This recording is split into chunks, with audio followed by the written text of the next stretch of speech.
And it's going to be green light racing here at Monza. Here goes Noah. He's going to try and go wheel to wheel with the leader. Vic, once again, back on the top step. We did say take it easy. Oh my goodness. Sinead's going to go for it here into 14, 15. Side by side, is it going to be Mercedes or is it going to be a BMW?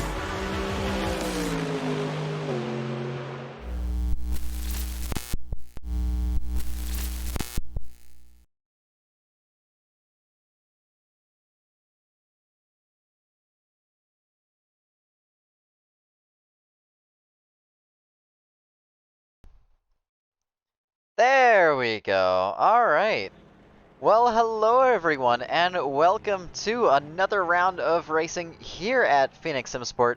And today we are at the wonderful Italian track. Italian, isn't it? Track of Imola for our second race of the season and our first wet race of the season. Just to recap, last race we had a wonderful battle. Nico ended up taking the win after suffering a little bit of time loss from a penalty. And, well, it was a very, very exciting race at Monza to start the season, and now we're going to see whether or not Nico can continue his run onto a very tricky circuit indeed, and very tricky conditions for that circuit. As you can see, just from on board with Julian, who took P2 last race, if I'm not mistaken. Very wet conditions, so we expect to see quite a few drivers spin off the track, quite a few drivers have issues with traction. We have some drivers on the grid who did not make it for round one, and a few drivers, well, quite a few drivers, who decided not to show up for the wet race. But overall, conditions are tricky, but they are not going to be the worst that we'll see. Definitely going to see worse later on in the season, especially with well, with Mount Panorama on the calendar, and Mount Panorama is going to be a very, very interesting session indeed. Relative, tried to pull up the relative, but nothing on the relative just yet. But we'll see that eventually. But as I was saying, yeah, conditions will be quite tricky for this race and quite tricky for some of the following races. It's going to be a very tough calendar this season, I do believe, with a lot of the tracks that we have for the races. So it's going to be interesting to see what drivers can do and who can win what races. It's going to be consistency for the championship, almost certainly, as Julian goes through the first turn. Very smooth from the Ford driver. Of course, Ford, not the best in these conditions. Ford relies a lot on its power, and in wet conditions, you really lose that advantage, and it becomes agility taking the forefront. But Julian is handling that Ford well. Expect to see some of the McLarens towards the front of the grid. Some of the BMWs are quite good in the wet. Ferraris, very, very good wet cars. So just if you look at the left, lots of Ferraris. Aston Martin, I think, will struggle a little bit. Aston Martin, of course, is mostly down to top speed, and top speed isn't all that useful to you in wet conditions. So it'll be tricky. It'll be tricky indeed. A little bit tired. It's early in the morning. Drivers here are mostly from Europe, so for them it is not early in the morning. But for me, it is absolutely early in the morning. As the red deltas on the left can pretty much be ignored. Those are just out laps. No drivers have set a lap yet, far as I'm aware. We'll start seeing some green deltas and zero deltas once people are properly on a lap. Kevin, first across the line, will set our fastest lap. That is the benchmark, a 150.39. Will be quickly taken away by Arct just in front of Julian, and Julian just behind Arct will now take the fastest lap with a 1:47.1. So that is the time to beat for a lot of these drivers, and with the improvements we'll see later on in the session, that lap time will go down. Pardon me. But yeah, wet conditions, and it's only light wet, so the track will gradually start to dry out. That does mean we'll see faster lap times towards the end of the session. So while we are only 5 minutes into the free practice or into the quali session, drivers will undoubtedly not be in a hurry to push. As Julian throws on the blinker, moves to the side of the track, and gives way to drivers, seeing that their lap was invalidated.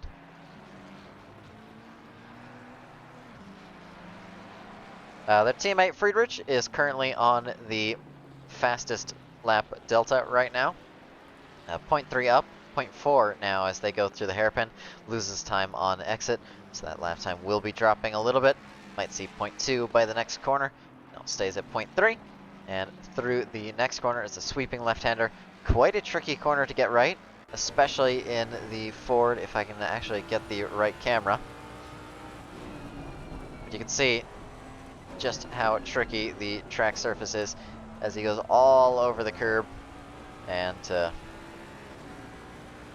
keeps that forward facing the right direction.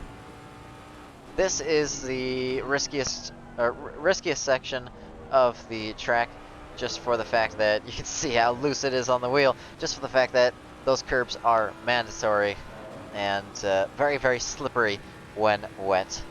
And that's going to make it much, much trickier to go over, especially in these wet conditions. As you can see, Ford sliding all over the road, but is going to cross the line and set the fastest lap of the session. Maybe? No, Julian is still going to hold on to their onto their first place for now, I do believe, as Friedrich does not have the pace to take it away from Stuckrath, who is currently on a bit of improvement. We'll go through the lapped traffic here. And 0.4 up as they exit the hairpin, losing a little bit of time. So drivers gaining and losing time through that section seems to be a consistent motto right now.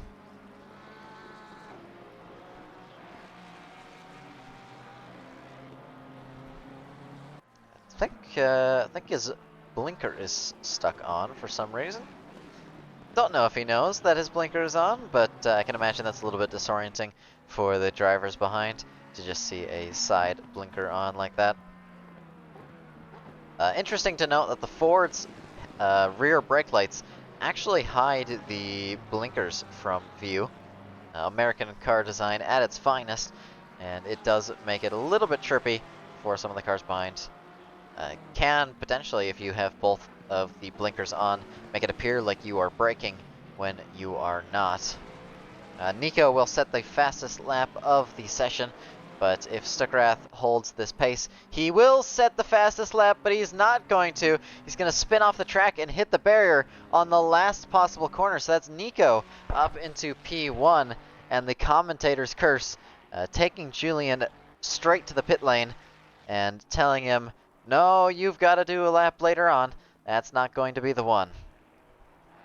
So an unfortunate incident for him, as I just saw a driver cross the line. I don't know who that was, but they improved by a second.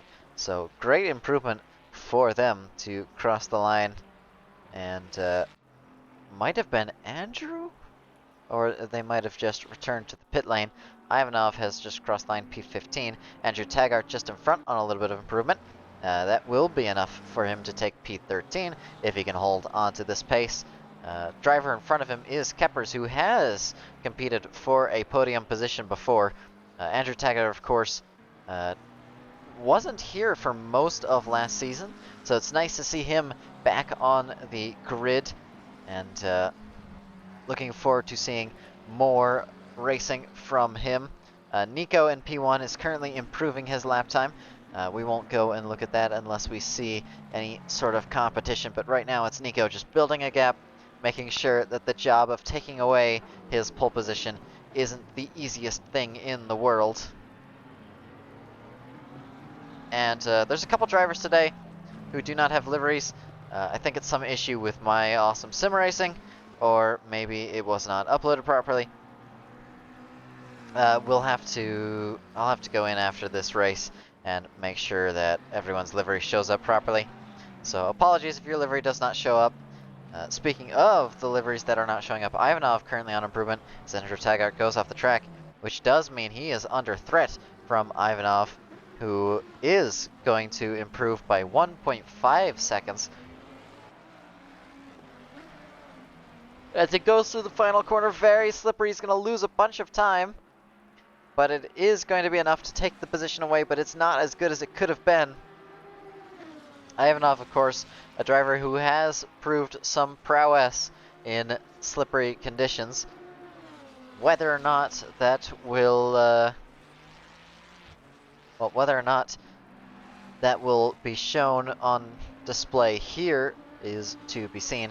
As we saw, Kevin just behind improves to P8 with a wonderful lap, a 1:48.4. Nico still in first place, improving that lap time even further. That's going to make Friedrich and Stuckrath's job of taking that away all the more difficult. Of course, these do seem to be the three drivers to look out for the championship fight. Nico, of course, did win the last race, but it wasn't such a surefire victory. Friedrich and Stuckrath were both close behind. Lucas in that Ford, unfortunately, had an engine issue on the straightaway at Monza and had to stop the car to fix that issue. Very strange incident that we haven't seen the likes of at ACC before, but we did see it for the last race. So we've already seen some things that are very, very interesting this season. As not to be understated, Stuckrath and Friedrich were both on improvement and validated improvement, but to me that is still a worthy sight. Of course, even if the lap is invalidated, being able to improve that time means that you have the pace to do it later on, as Nico is going to pull the car over and go into the pit lane.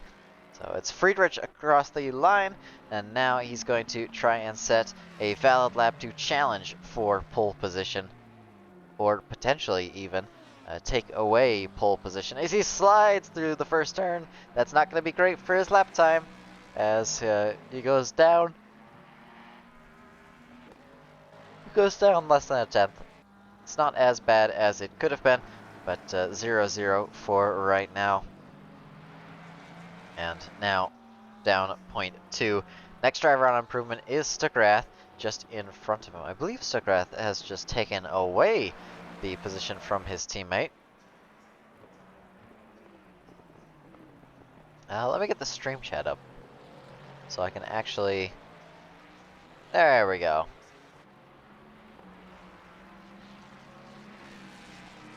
Now I can see the stream chat. That's much better. So all the drivers in the top three right now not improving on their lap, all invalidated. Andrew in P4 is on a little bit of improvement. He does need to gain 0.5 of a second in order to take away that podium position. Arced in P7 on a big improvement, 0.7 up in P7. It's going to be a bad exit for him as he touches the gravel, and he's not going to get that 0.7 improvement. He's going to dive into the pit lane and abort the lap. So 6 minutes left in qualifying. It's now starting to come down to track conditions. They will be improving and drivers will be able to set some faster laps. As it stands right now, I would imagine it's wet tires all the way. For race conditions, it is variable. It's not necessarily going to be the wet tire compound in a wet race. These are GT cars after all. The slicks can do some work in wet conditions, especially in a long race like this where tire condition is so important. You don't want to go on wets if it's not wet enough for those tires. And if you're overheating the wet tire compound, then you are going to end up suffering from tire issues later on. Whereas if you stick on the dries, sure, you lose a little bit of pace initially, but being able to gain back that time later on is sometimes well worth the risk. Yellow flag for Andrew and Matthias, I think? They must be slowing down to bridge a gap together. But right now, Flynn is on big improvement. As he crosses the line, it will be enough to move him from P18 straight up into P16, taking that position away from Andrew Taggart, who has shown some potential in previous races, but this race seems to be struggling a little bit with the conditions. Next driver to improve should be Coco with 0.3 on his delta right now. Make it 0.2 as he loses a little bit of time, gains a little bit of time. So a good exit for the McLaren driver sends him up just a few tenths of a second.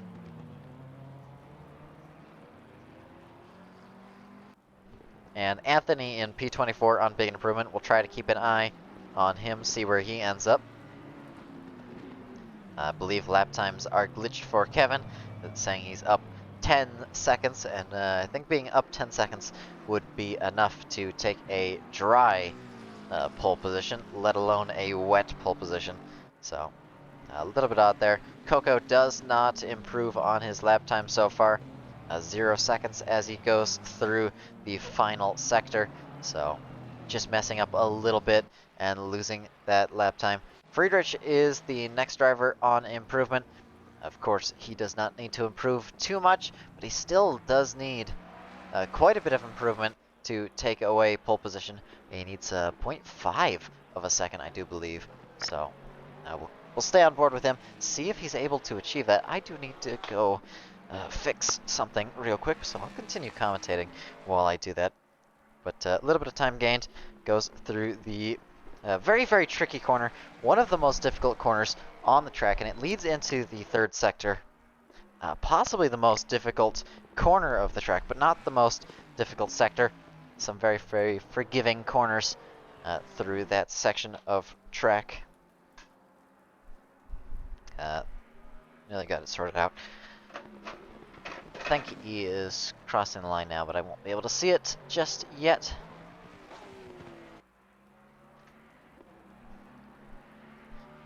And he did cross the line, and he did not manage to improve his lap time, I don't believe. Unless he's going through the final sector now, which he is. So we will see if he's going to improve on his lap time. But it is invalidated. He runs just a little bit wide, and that will be... well, that'll be to the detriment of his ability to get himself up into pole position. Only 2 laps left for him as he crosses the line, so he will only have 2 laps left to take this lap away from the current pole sitter, Nico, who has managed a 146.4. Stuckrath in P2, as we see Friedrich retire the car. Stuckrath in P2 did a 146.67, so quite close between the two of them. Stuckrath only needs to gain 0.2 of a second in order to take the lap away. Nico needs to set a little bit more of a margin if he wants to have a comfortable quali session. Andrew in P4 crosses the line. He will improve on his lap time, and he will get a last lap in. He will go up to a 147.3. Not enough to take the position from Friedrich. He needs another 0.3 of a second in order to do that. Kelly up 0.5 of a second as he goes through the middle sector and down towards the quick right-hander. Of course, very, very tricky corner of the track. Possibly the most difficult corner on the track, as rejoining car nearly rejoins into the path of the Ferrari driver. Very strange, but stays off the road, so everything's fine there. Kelly running all over the curbs. Ferrari not happy with it.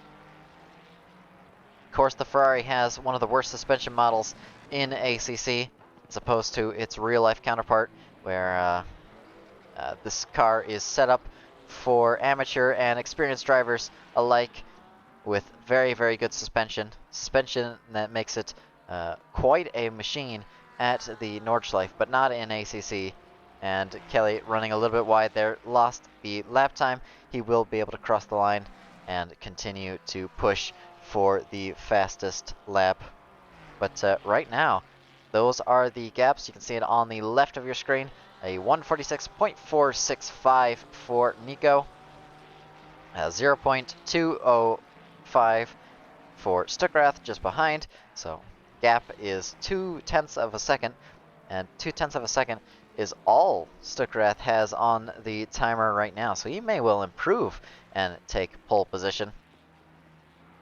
Friedrich is 0.5 behind, Andrew is 0.8 behind, Arct is 1.1 behind, Vova is 1.2, Bluey is 1.28, so just 0.02 separating those two drivers.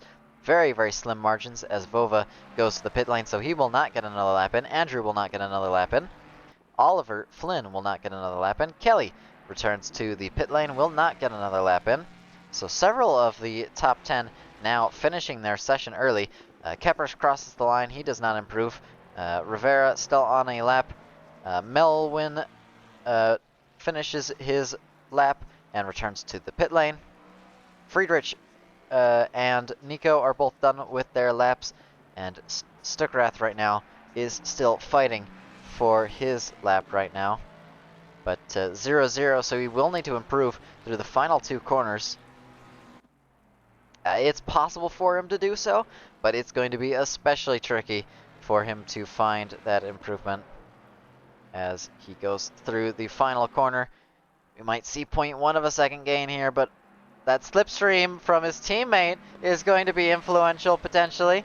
0 seconds gained still. It's not enough. It's not enough for him to take pole. It was enough for him to go positive. It will be improvement to his lap, but it will not be enough to take pole position away from Nico. So that's Nico in pole position, Julian in P2, Friedrich in P3. And we'll just blank that out. So we use ACC. Andrew in P4, Arct in P5, Vova in P6, Bluey in P7, Keppers in P8, Oliver Flynn in P9, and Kevin rounding out that top 10. So Nico, after winning the last race, will take pole position for another weekend or not another weekend. I don't believe he did set pole position at Monza, but it will be a great position for him to be starting in, especially for his championship fight with the Ford duo. But so far, it's been an interesting race. Quali sessions in the wet are, of course, always going to be interesting. It's always down to those last few laps, but I think with the top drivers this time, it really just came down to who could set up the lap sooner. We will go ahead and look at where the drivers have put themselves. Nico, of course, is in P1, and I will get few things set up. Nico, of course, in P1 in that Ford, or in that Ferrari, sorry, Ford just behind him. He will have a very, very interesting race from pole position. The Ford's, of course, very quick in a straight line, but not very quick in the corners. Stuckrath in P2 in that Ford, very quick in a straight line, has done a, has won a championship before. He won the last championship of Phoenix Simsport. So he has a championship to fight for and a championship to defend, and that's what he'll be trying to do today. His teammate just behind him, Friedrich, in that Ford with him, the two teammates qualifying side by side practically. So they will be able to work together and fight against Nico, fight against Andrew in P4. Andrew, I don't believe he was as far up as he was today in Monza, so he's done well for himself to put himself into P4. Arct is another driver we see much farther up on the grid than they were last race, so it's a pleasure to see Arct in P5. Vova in P6, I believe this might have been the position that they finished in last race, so they are starting off on a good foot. Bluey in P7 was much farther back of the grid, so they must be doing well in the wet conditions. I just did get a message. Dreg is their name. It says Bluey in game, which is what I was going off of. Kepper's in P8 with a decent qualifying session. Oliver in P9 with the I don't remember their team name. I will need to be informed of that after the race.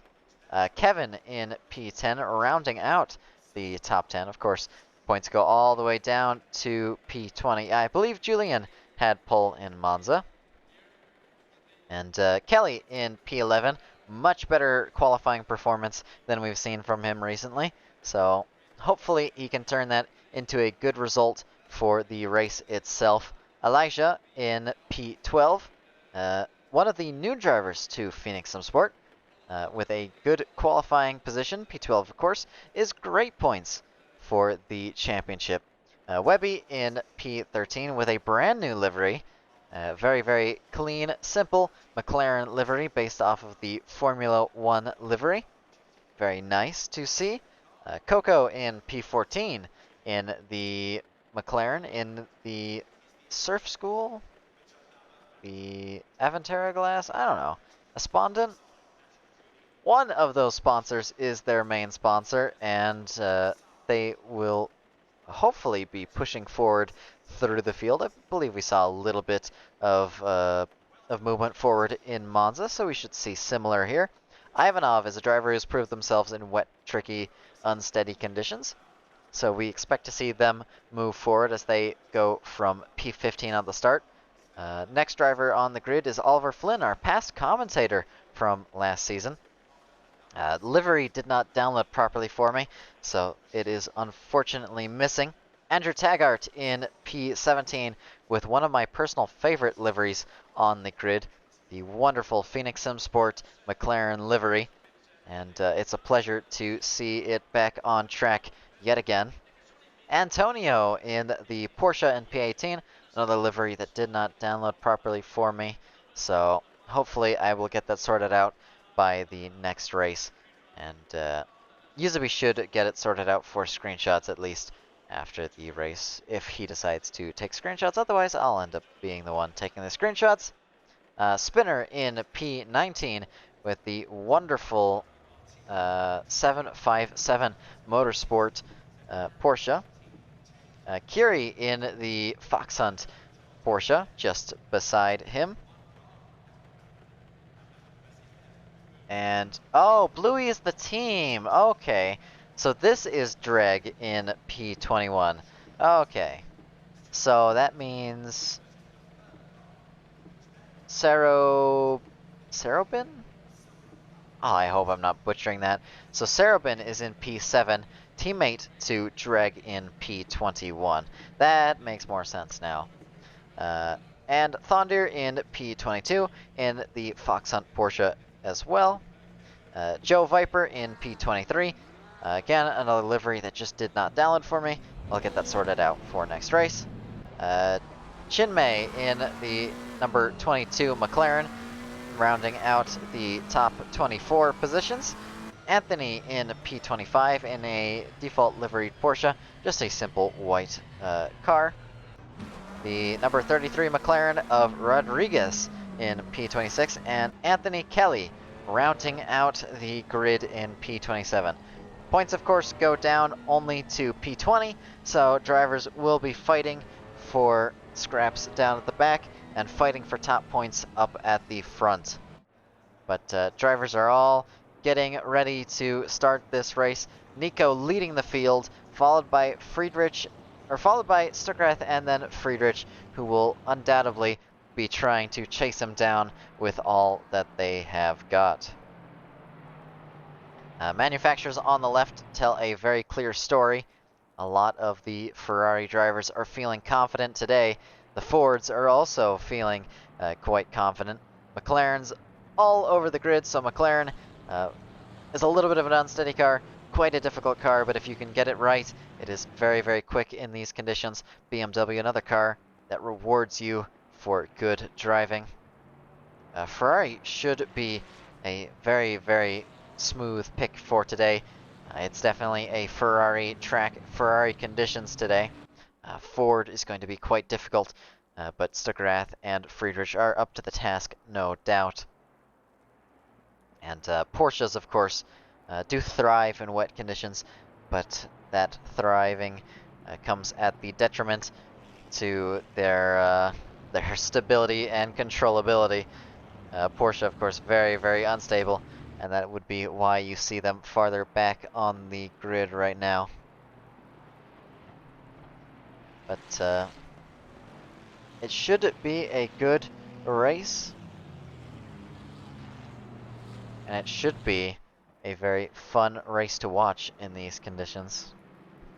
As Nico rounds the final few corners, and we will get ready to go green for the second round of racing here in Phoenix SimSport. It is a 90-minute race, so lots of time for the drivers to make mistakes, lots of time for the drivers to make a move, and as they finish up the formation lap, we will see what they can do. Line is, of course, quite late on the start-finish line, or start-finish straight, so drivers will be here for a little bit.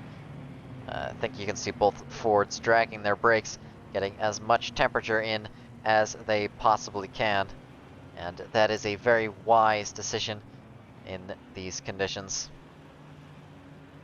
As they cross the line, come up to the lights, you'll see them go green any second now, and it's green, green, green, and away we go for the second round of racing here in Season 10. It's a great launch from Stuckerath, who takes P1 off the line and holds P1 into the first corner. A little bit of an incident at the back of the field. I think everyone is okay, and it's Stuckerath leading ahead of Nico, ahead of Friedrich. And a yellow flag at the back of the grid as another driver goes off. That's Keppers on the side of the track, being overtaken by the car of Kevin and Serobin, the bluey Ferrari, following behind Arct, who did not lose or gain any positions. So Keppers stayed where he was. He must have made a great launch off the line. Ivanov, yellow flag for Ivanov in that first sector. I believe he is okay and going again. No red flag situations just yet. Drivers at the front of the field have spread out quite significantly. Oliver Flynn right on the bumper. A big battle for this P8 position. Keppers under threat immediately as Oliver Flynn tries to make the move around the outside. He's not going to do it. Tries to go for the switchback, and he is going to do it as he forces Keppers into a mistake, and now Keppers has to rejoin with the field. Bouncing over that curb, it's going to be him losing a bunch of positions. Kelly under threat from Ivanov just behind. So Ivanov trying to make the move on the Ferrari driver. And right now, Nico is only a second behind Stuckerath. So Stuckerath has pulled a full second in just the first lap alone. A great, fantastic first launch from the Ford driver to immediately snatch away first place and take that trophy for himself. And we'll see if he can hold on to that, as it's just one lap of racing. And Nico did prove that he was the faster driver in the qualifying session by a fair margin. So he's going to have plenty of work to do. Aston Martin very, very quick in a straight line, and Kelly's learning that the hard way as he tries to chase down the Aston on the main straightaway. And through the first turn they go. Yellow flag up ahead or something of the sort. I believe a driver has disconnected or some issue because they are reading P1, but they are certainly not in P1. So it is Stuckerath still in the lead of this race. And ACC sorting itself out as now a bunch of drivers lose positions somehow. I believe we are all good now, though, so it should not freak out anymore. Curie on the back of Andrew Taggart trying to take away the McLaren's position of P15. As we said, P15, decent points. You do want to be towards that top 10 to score some bigger points. Kelly is trying to move himself further into the top 10 to score bigger points as Vova behind goes off the track, loses time to Elijah just behind. And you can see how late the Ferrari can brake, going over those curbs, nearly losing it for the Aston Martin, but Aston Martin doing just fine over the bumps. Friedrich very close behind his teammate, we'll just keep an eye on that gap, but I don't imagine that there will be much of an overtake between the two of them. They are teammates after all. They're going to work together to push forward and catch up. Oh no, that is Friedrich and Nico, my bad. So Friedrich has all the more reason to fight with Nico. Does lose the time though, so I wonder if it's just a small mistake from the Ford driver. Kelly still trying to chase down Oliver up ahead. Oliver in a great position after, well, I don't remember where he qualified, but I think he has moved up a fair few positions, and he has. He's moved up 1 position. Kelly's moved up 2. Ivanov has moved up 5 positions. Ivanov, of course, has proven that he has prowess in wet weather starts, and this is no exception, as he's moved himself straight into P10. As Kelly goes off the track, so that will be Ivanov up a position, Vova up a position, and Elijah up a position. Keppers now on the back of Kelly's Ferrari is going to possibly threaten for now P12, and he is going to threaten for P12. This is going to be a dive down the inside from the McLaren driver. Very late on the brakes, nearly goes into the back of him, but no contact just yet. And what a first few opening laps here at the Imola Grand Prix, as Keppers all over the back of that Ferrari driver is the faster driver as dictated by his quali position, and he will go side by side with him for the chicane. Kelly late on the brakes is going to just about hold on to that position, bouncing over the curbs, getting a little bit of a poor exit. That means he will have to worry about Keppers getting side by side yet again.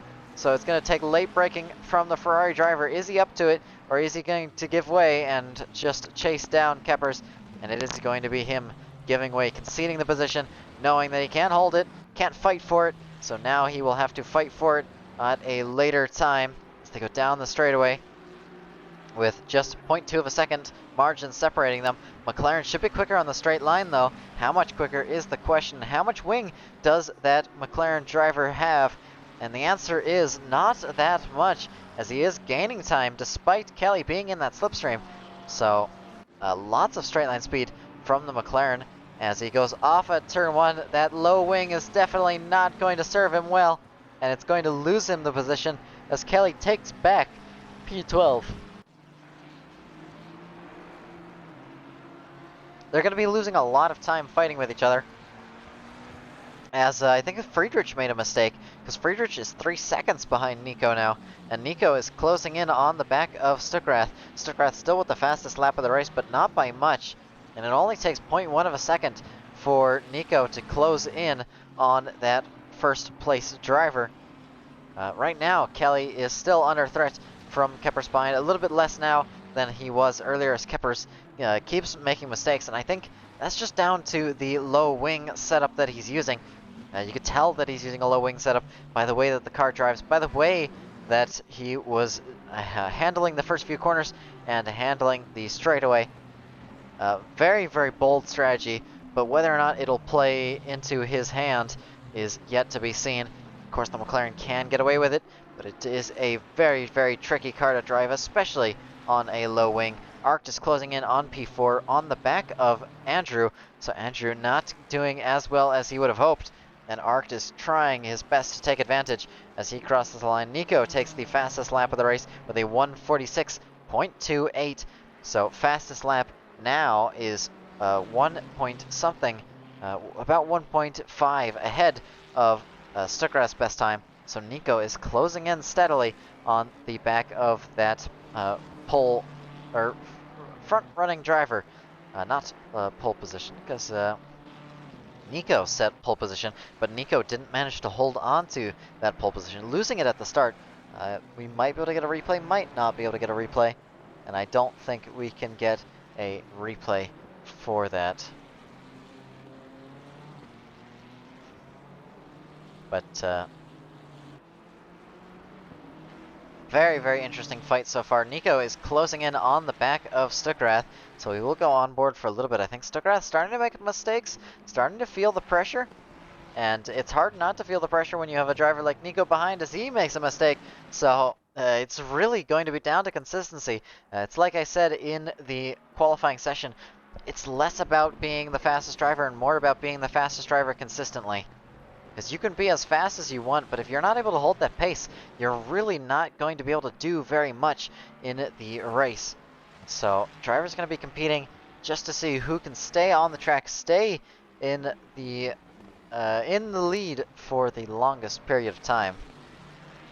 And you might say, well, yeah, of course, that's the goal of racing, but in track conditions like these, I guarantee you those wets are heating up quite a bit, and if they're not on wets, it's going to be very, very tricky for them to keep it steady.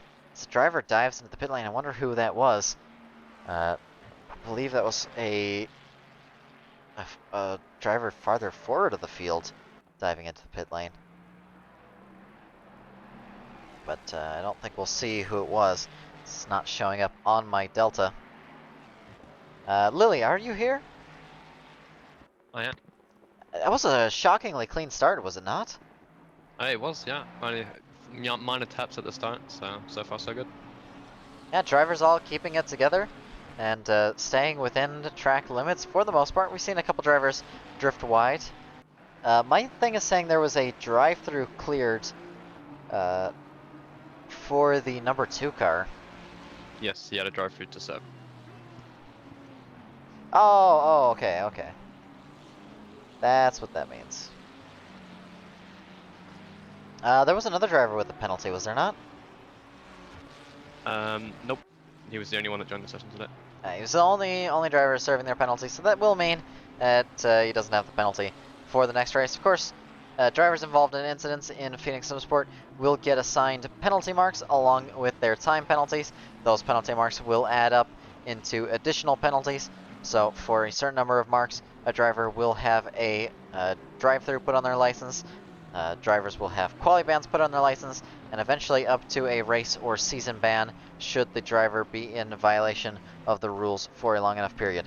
Spinner and Kiri going side by side through the middle sector, now into the third sector, I do believe, as Kiri will pull out in front, leaving Spinner in P18, still fighting for the position with the other Porsche.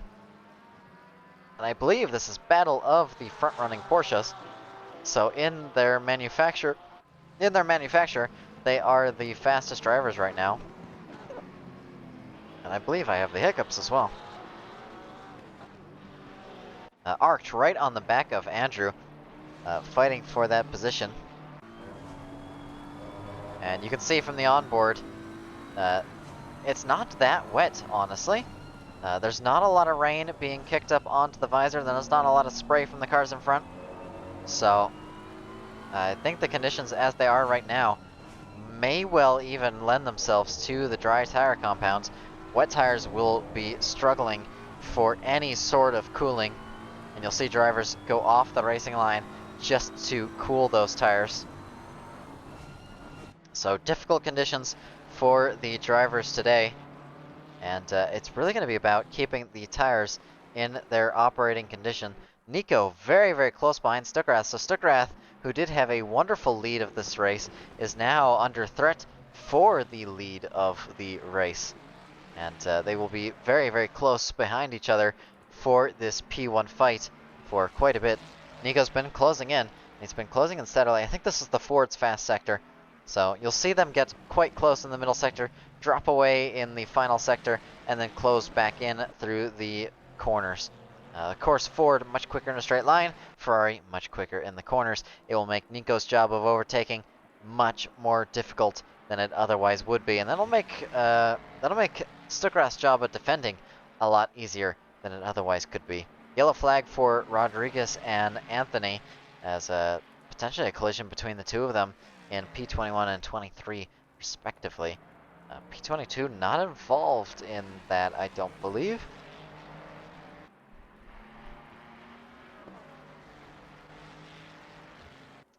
But the two leaders still going at it. Nico is just trying to find an opportunity to make a move.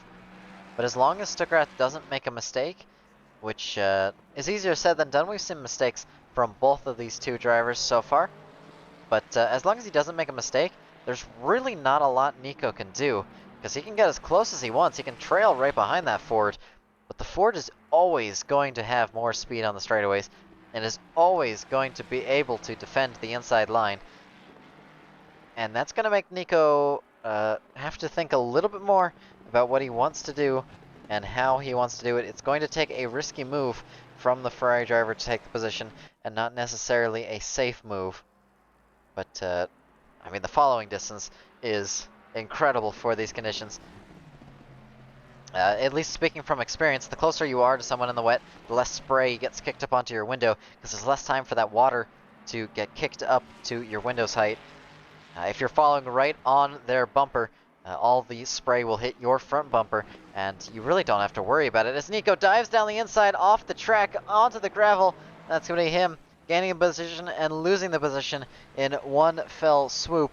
So, not serving him very well as he goes off the track. And I tried to go back far enough to see it, but you did see Stuckrath had to take a little bit of avoiding action. Nico just overcooking it on the brakes, tried for an ambitious move, and it just did not pay off. So he'll be kicking himself in the foot, but thankfully that is the only thing he'll be doing, as now he'll get his head down and focus on catching back up. He only lost 0.5 of a second, if that, from that risky maneuver, so he will still be able to chase down and catch up with Stuckrath, just as he would have otherwise.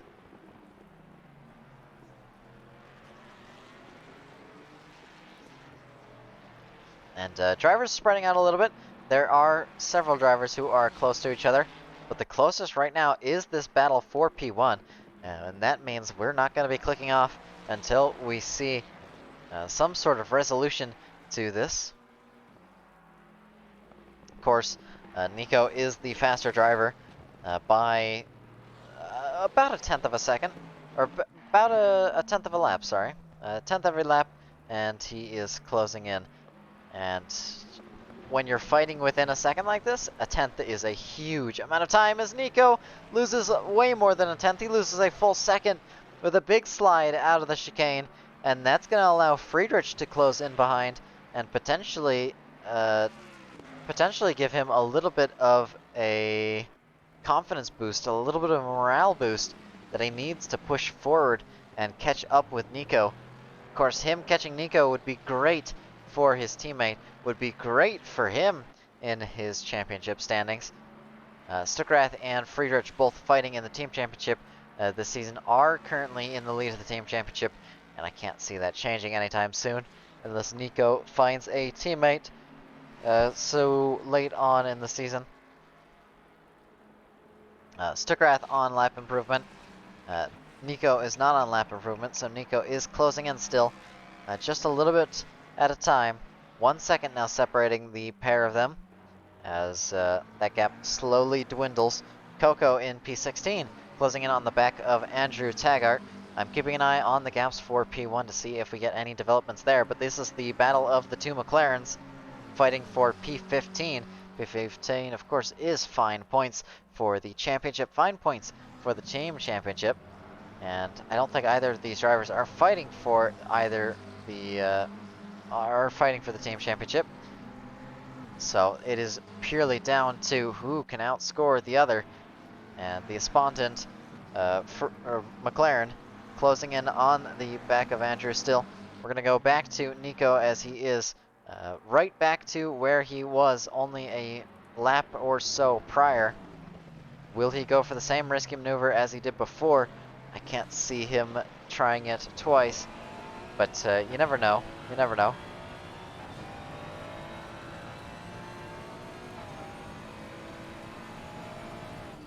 Still an hour left in this race, Lily, and well, there's hardly a gap separating the top two. Anything big happen so far? No, actually, just relatively, just obviously a few battles up and down the midfield that we've seen. Another one as well is Arct was fighting Andrew just a minute ago. That was quite interesting to see, but he's fallen off just a little bit now. So. Yeah, and Nico still trying to make the move through turn one. Turn one is probably his best opportunity. It's really not going to be easy for the Ferraris to overtake on this track. I know you drive the Ferrari quite a bit. You can speak a Yes. lot more to its strengths and weaknesses. And what would you say is Nico going to be having to worry about most this race? I think his biggest worry is probably staying behind at the moment, because obviously, like you mentioned before, the spray is quite terrible, and with a wiper like the Ferraris, it's quite distracting. So visibility, I'd say. Well, I think he's following close enough. The spray might not affect him. I mean, we can go into like the driver cam here, and you can really see the spray only kicks up about 0.3, 0.4 of a second behind. And even then, our view in the camera is a little bit better than I think what he's got in the car. It should still be a lot of visibility for the Ferrari driver. It's not that wet.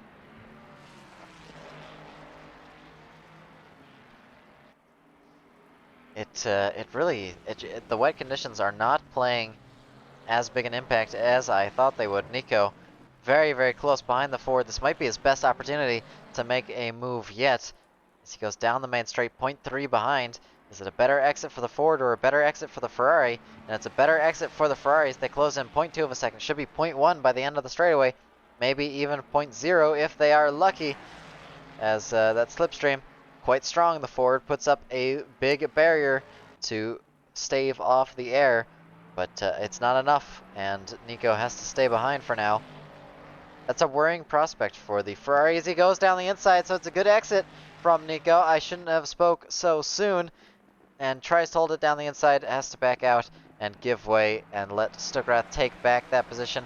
Nico dipping a wheel off onto the gravel. Not going to be good for his chances. White flag for Ivanov. I do wonder why. And still close between Coco and now Flynn. Andrew Taggart moved up into P14. So Andrew Taggart making moves and pushing forward through the field. Nico still in P2, right on the back of Stuckrath. I can't see this changing very much. I don't know about you, but I think they're going to be at it for a while here.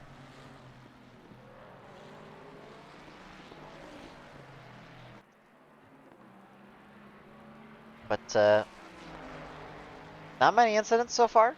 It has been quite a clean race. Saying that, we did just get a yellow flag. Don't know exactly where on track. But again, another great exit for the Ferrari can potentially allow them to make a move into T1. It's a better exit than last time, so they're closing in much, much sooner. They're 0.1 of a second before the halfway mark of the straight. It should be 0.0. Nico's going to pull to the inside. Julian doesn't defend that inside line, but Nico backs out of the move. I think there was a little bit of contact between them, as probably a little bit of a tap under braking. Neither driver affected too much, so all is good for the pair of them. But that was quite close. That could have been a incident potentially, as we see Andrew Taggart moving up a position on Keppers. And we'll try and go back and see what happened there. As going into the final few corners. I believe we are missing something right now. Nico's ahead, or side by side. I will go back in the replay to watch that, but Andrew Taggart did make the move through the final corner. Nice clean overtake to take away P13. Nico, of course, did lose first place, now gains it back, so he will now be in the first place position. Should be able to go back with the broadcast and look at what happened between the pair of them. As Nico right on the bumper of Stuckrath. And it must have been a mistake from the Ford driver, surely, to lose the position out of the chicane, and it was. As the replay freezes for a second there, we get a little bit of a jump cut. And Nico, just with the better exit, is going to take the position away. And that is, well, still side by side, going into the fast right-hander, nearly contact between the pair of them. So it must have been just a better exit for Nico to take the position a little bit later on. We'll go back in the replay again, see if we can't capture how Nico gained the position. And yeah, just a better exit.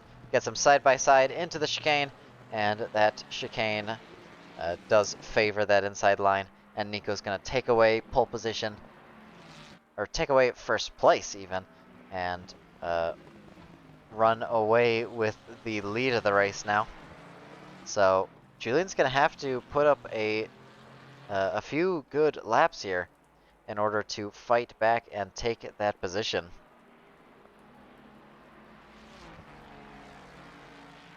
So, good battle between the pair of them. It was going to happen eventually. Nico was going to get side by side.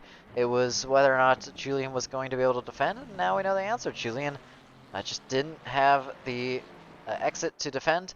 A little bit of a poor exit from the Ford meant that the Ferrari could breeze on by, and now that leaves Stuckrath in a very worrying position where he's trailing behind and trying desperately to keep up. Some of the lap times we're seeing right now, the tires are definitely starting to wear. And it's quite early in the race for these tires to be worn so much. Losing a second of lap time. Nearly both of them losing a second of lap time. So it's difficult for them in these conditions to keep the tires in their operating window. But can imagine they are both trying their best. Especially pushing now, with both of them trying to both catch up and run away from each other. Quite an intense battle so far. Arct is just behind Andrew for P4. Of course, a lot of drivers here have history in Phoenix SimSport. I believe I went over this last stream, but I think it is nice to go over some of the facts about each driver for some of the context. Nico is racing his first season here in Phoenix SimSport, but it is not his first race in Phoenix SimSport. He raced with us for the 6 hours of Barcelona, so he has experience racing for endurance racing. But usually not for, ooh, a big save from the BMW driver, who gets very, very sideways through the fast right-hand corner. Position changes for the pair of drivers. I think Webby just ran wide and loses the position to Keppers. So now Keppers will put himself back into P15. Webby will be demoted down to P16. But as I was saying, drivers here all have a lot of history. Nico has raced with us for endurance before. He did win the endurance race that he did drive with us. He was a quite convincing win from the Ferrari. Julian, of course, raced last season. He did win the championship last season. His teammate Friedrich took 3rd place in the championship. And, well, could have potentially taken another position had he been able to show up to every race of the season. But unfortunately, Friedrich did not make it to every race of the season, and thus he did not finish any higher than 3rd place, but 2nd place was on the cards for him. Andrew is racing Phoenix SimSport for their first time, and I don't know that I have seen them on the track before. So they are a new sight to see, and a very welcome sight. Arct has been racing with us for several seasons now. That's why you'll see silver on his name on the left. Silver, of course, means that this is at least not their first season of Phoenix SimSport. Red drivers are the drivers brand new to Phoenix SimSport who have not raced with us for a season before. Arct has had some very good results here before.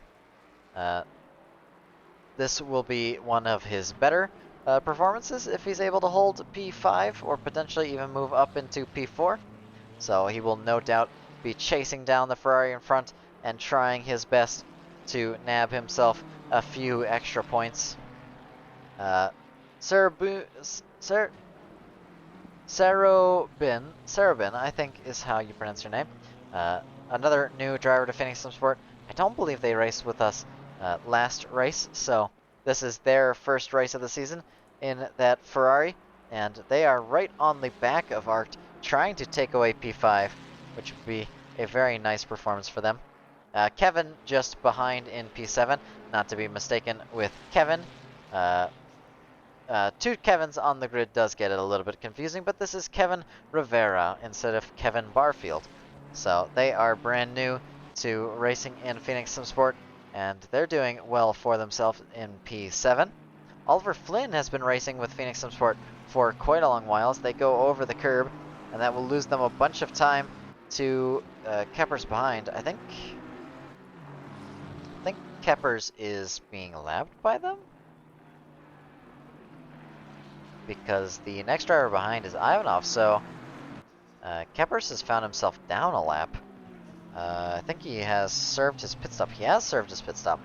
So very early pit stop from the McLaren driver, who is now trying to unlap himself. I believe Ollie will probably give way to the McLaren driver. No reason to defend against a driver who you are not fighting for position. Ivanov just behind is a driver who we have seen before.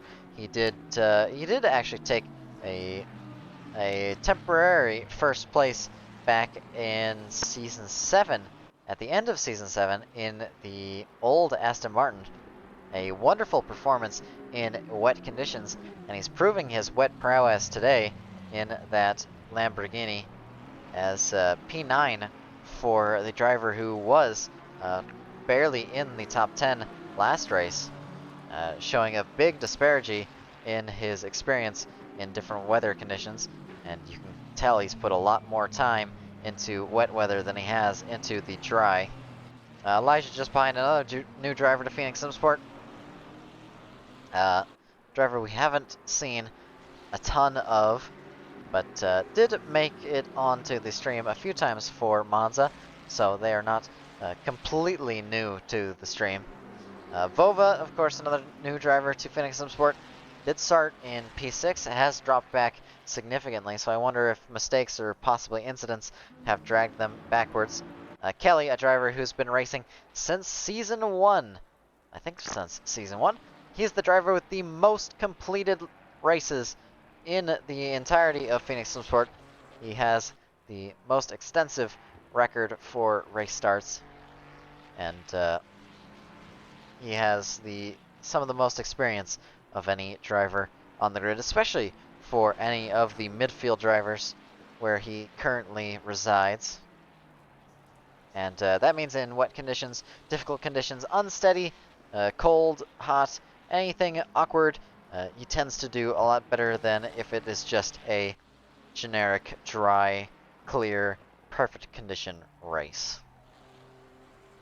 Andrew Taggart, I think getting unlapped right now, or getting lapped, one or the other, or lapping a driver, I should say. He is in P13 right now. He has been racing with us since the very beginning, since Phoenix Sport was created, and for the sole reason of, he is the founder of Phoenix Sport. So he was here long before it started, and unfortunately is not fighting for the win just yet, but maybe eventually we will see him push forward and improve to a fight for first place. Coco is a new driver, I think, although the sheet says that they are not a new driver, so just a driver that I have not seen a whole lot from, but I do hope to see a lot more from. As Elijah makes a mistake, Kelly moves up into P11, and that'll make the Ferrari driver quite happy, no doubt. How's the race been for you so far, Lily? 30 minutes in, so we are a third of the way. quite interesting. Obviously, battles up and down. Weather's going to be interesting because mine's saying it's going to get a little bit lighter soon. So interested to see how that will affect some of the pit stops. So. But of course, with the weather getting lighter, that means the wet tires are all the more difficult to run. I already stated, I think some of the wet tires are starting to have issues, but if it's starting to dry up, that's going to make that exponentially more of a problem for the drivers right now. And can imagine some of them are worried, and some of them are quite thrilled. And it'll be the less experienced drivers on the grid that are worried, and the more experienced drivers that are rubbing their hands together, doing a supervillain laugh, and getting ready to take full advantage of these unsteady conditions. As the bluey Ferrari, very, very close on the bumper of Andrew. Art had lost the position to them. I wonder when that happened, because I don't think I caught it on the stream. But move very, very wide for the Ferrari is going to cost them a lot of time and potentially allow Art an opportunity to make the move as he closes in on the car in front just to their bumper. But it's not close enough to make the move just yet. That will leave Arced in P6 for the time being. Yellow flag for Vova, but I don't see much of anything happening.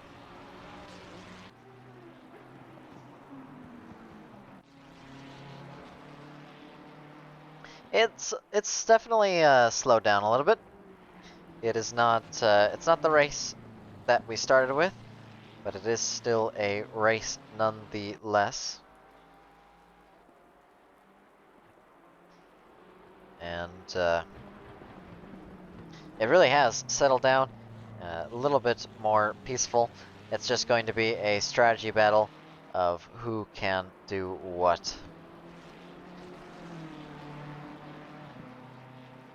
Apologies. Oh, it's way too early for me in this morning. As Melwin now makes back the position on Kelly. I think Kelly might have made a mistake on the exit of the corner, because that sure happened quickly. So we will just go back 30 seconds and see what happened between the pair of them as they go down into the fast right-hander. And it's going to be Kelly running wide, so it is a mistake from Kelly that causes them to lose that position that they had previously gained. So they'll be a little bit upset about that. We'll drive them to attempt to make back that move and try their best to close in with Elijah yet again. Three drivers all very, very close. The bluey Ferrari right on the bumper of Andrew with Arced very, very close behind. So a good little fight for P4 right now. And pulls to the inside, pulls back to the racing line. The bluey Ferrari trying to make that move. Sarabin trying their best to get past the yellow and blue Ferrari. In a case like this, it could well be worthwhile for the drivers to pit and serve their pit stop. You exit with fresh tires, you can get back onto the pace and potentially do an undercut if you really want to. Undercut in ACC traditionally does not work, but in a 90-minute race where drivers have big differences in pace, I could see it working out. And a big mistake for Sarabin pushes Andrew off the track and allows Arced through. So that's going to end up being a little bit of a big penalty for the bluey Ferrari as they take out their rival and cost them a position. Well, two positions to be exact, as that move was not happening without that contact. That might stem more of a collision-causing loss of position rather than a bump and pass. And if the stewards decide to rule it that way, it'll be a significantly harsher penalty. I believe collision resulting in loss of position is a 1 and 15 penalty. So that's 1 penalty mark and 15 seconds added to your race. And, well, with the gaps as they are right now, 15 seconds is several positions worth. So it's wise for them to return the position. You get your penalty reduced.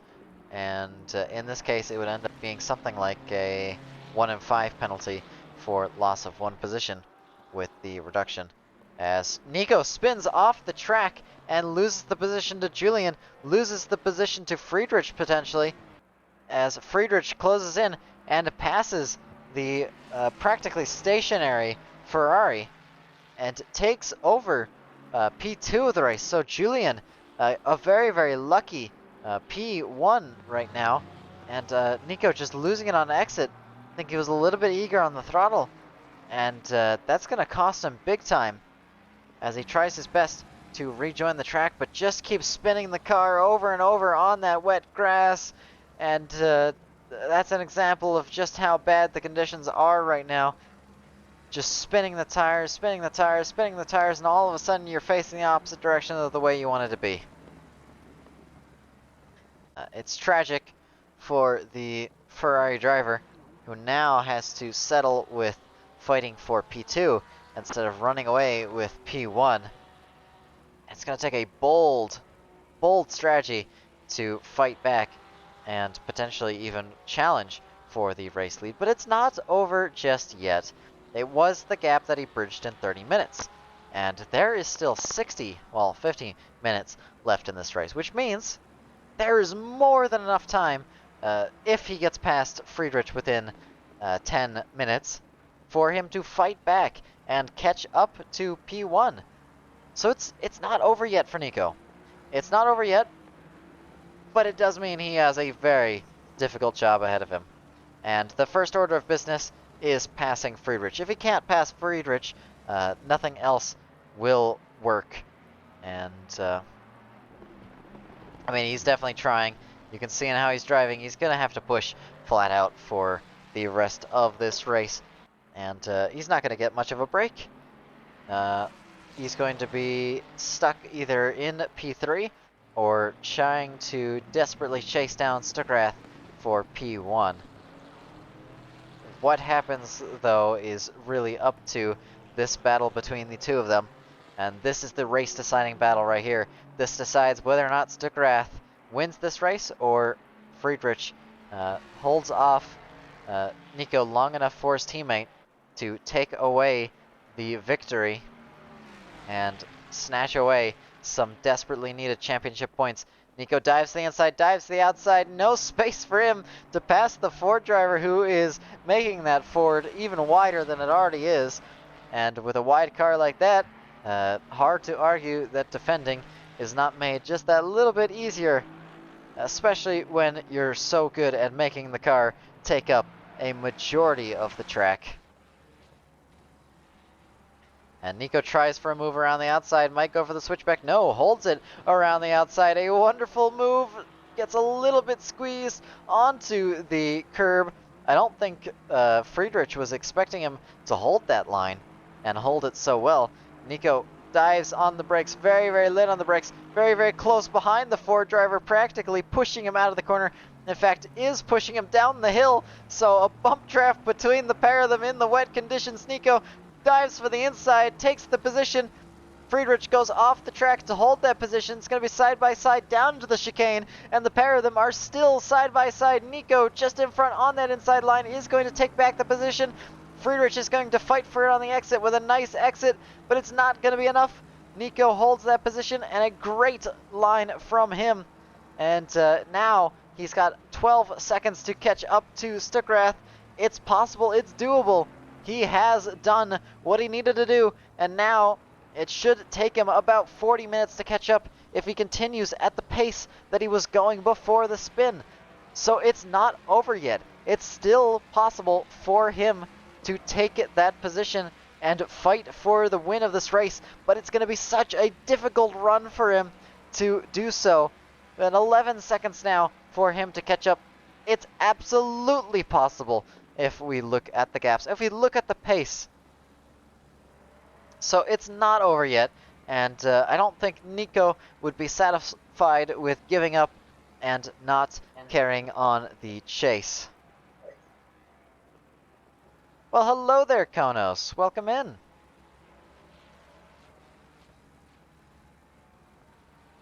Well, Konos has joined the call, but he has not said anything yet. But Nico's already torn a chunk of time out, a full second in just a single lap. The last lap for Nico wasn't actually faster than Julian, but the gap has decreased, so interesting thing to note there. But Nico now really does just need to hold his pace, keep up this pace for long enough to take away first place, and it's another chunk of time. Look at that delta drop. Nico is absolutely flying, and well, there's a blue flag in front. The blue flag will give way nice and cleanly, I should hope. 10 seconds now. Nico's already caught 2 seconds of lap time in just 2 laps. Nico is only going to take 10 laps to catch up to Stuckrath at this point.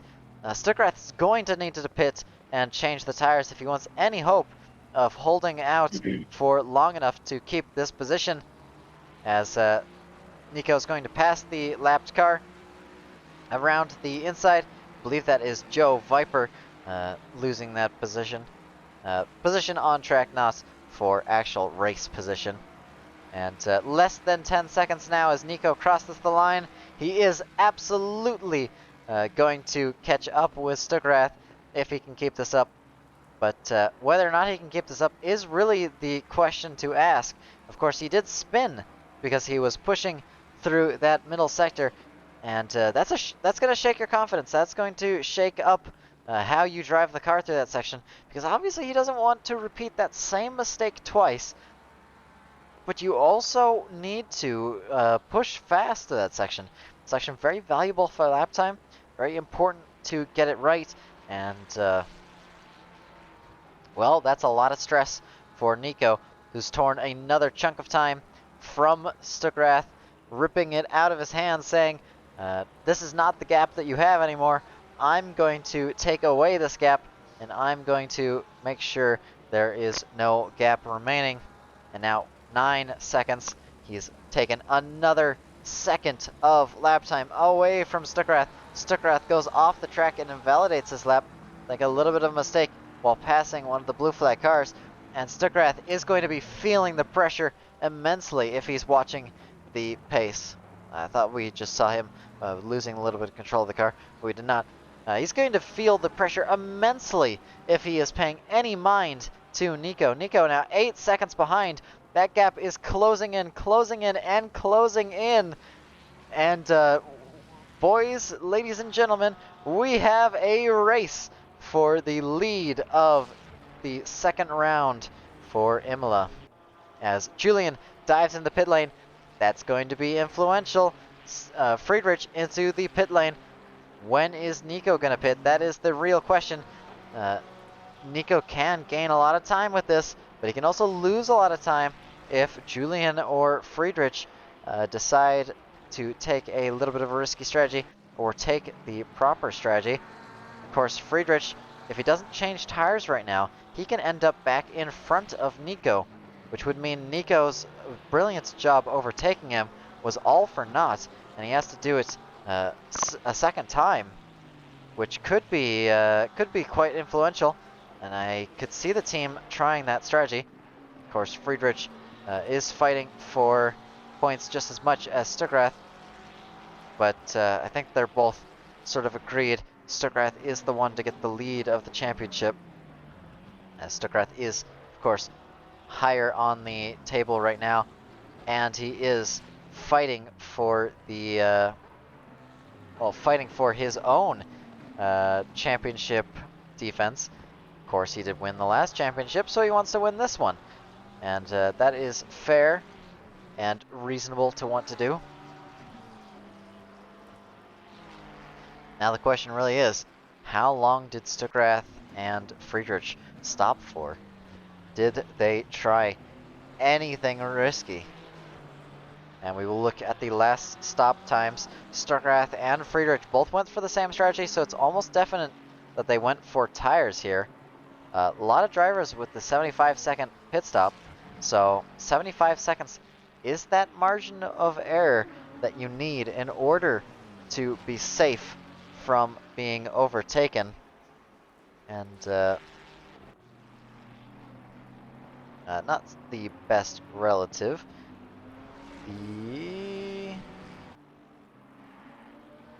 Don't actually know how you see gap to leader, but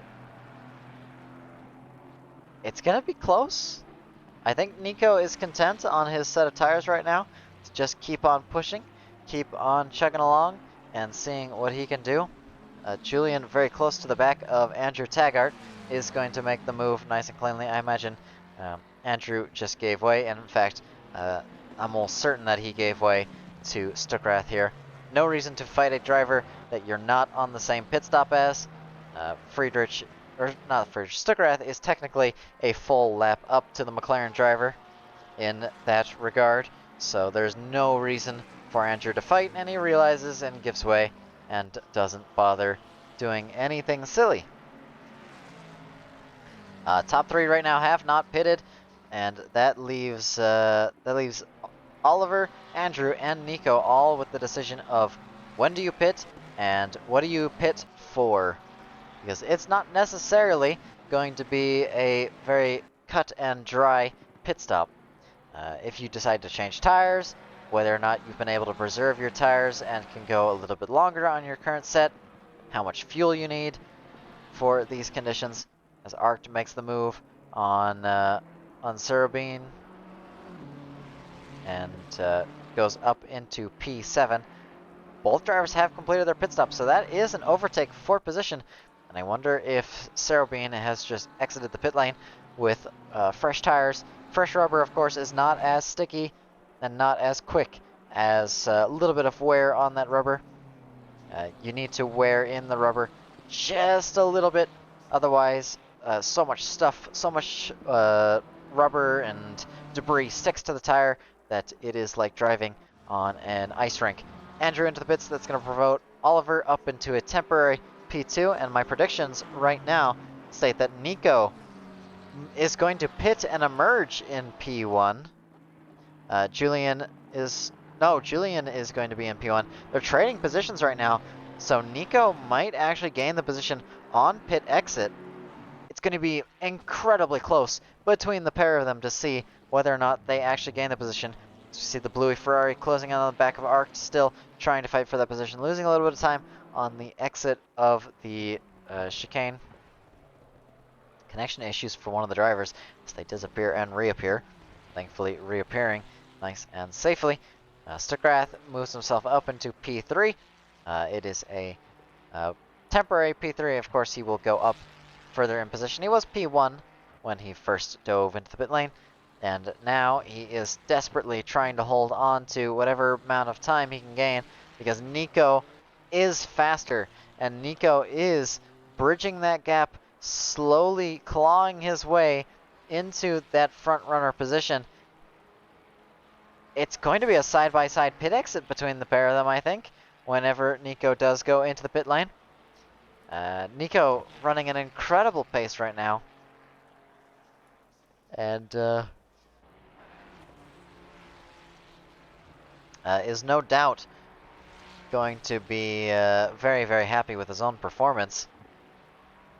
Still, trying to bridge that gap. You can see it's a 65-second gap right now between him and Stuckrath. It's not quite the gap he needs just yet. He needs a full 75 seconds if he wants to exit with any level of error. No margin for error as it stands right now. He would need a perfect pit stop, and even then he's going to exit side by side. Doesn't mean he's going to hold a position. It means he'll be behind if he exits side by side, because pit exit much, much slower than than racing speed.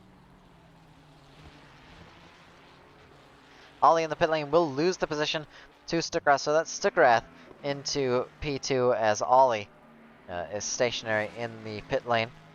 And that gap right now, 65 seconds, is steadily changing. There's no more safety for Julian. That means Nico can pit anytime now and potentially take away P1 from that Ford driver. It's going to be a very, very intense stop for Nico, but is he going to lose the tires before them? He's still pushing, still on the same compound of rubber, and now he's losing time to Stuckrath. Last laps, Stuckrath was only 0.2 slower, and now Stuckrath is 0.2 up, and Nico's on a 0-0, which means that is enough for Stuckrath to take away P1 from the Ferrari driver. Stuckrath's fastest lap is apparently a 10th faster than Nico's. It must have been invalidated if it was marked there. But I think Nico is taking away P1 right now at this rate. I think the gap is comfortable and good enough for him to take the lead of the race.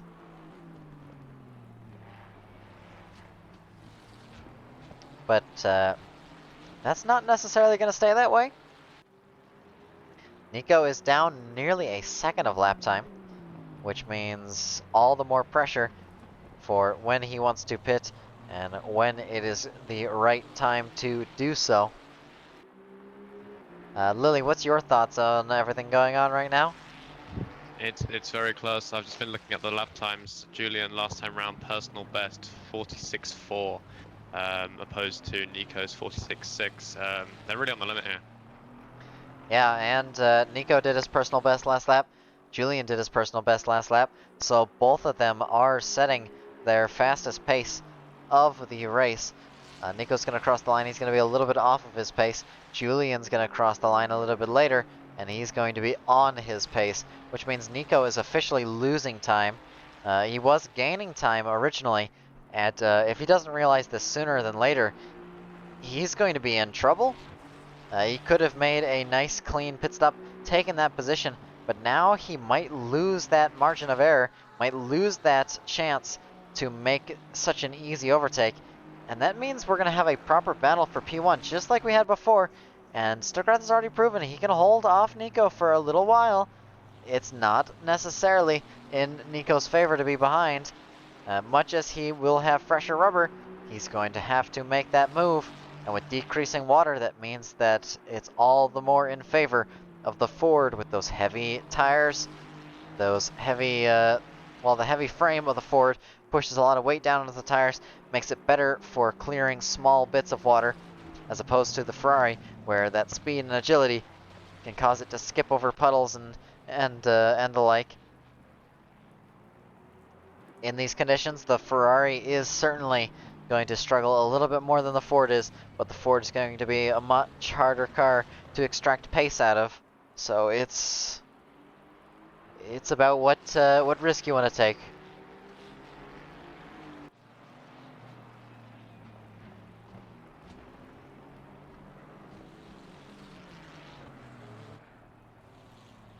But right now, you can see the personal bests all on screen. A 46.445 for Stuckrath, a 46.642 for Nico. So fastest lap for Stuckrath. I think the fastest lap graphic is currently bugged because it should be showing for Stuckrath and not Friedrich, or not Friedrich, Nico. Yellow flag for Arct as he loses the position to Sarabin, and that will put him down into P6. He tries to dive down the inside. It's almost successful.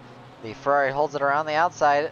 BMW holds it around the inside, and that will be him moving himself back into P5 and taking that position away. Lots of blue flag drivers right now, so plenty to influence the positions here in the midfield battle.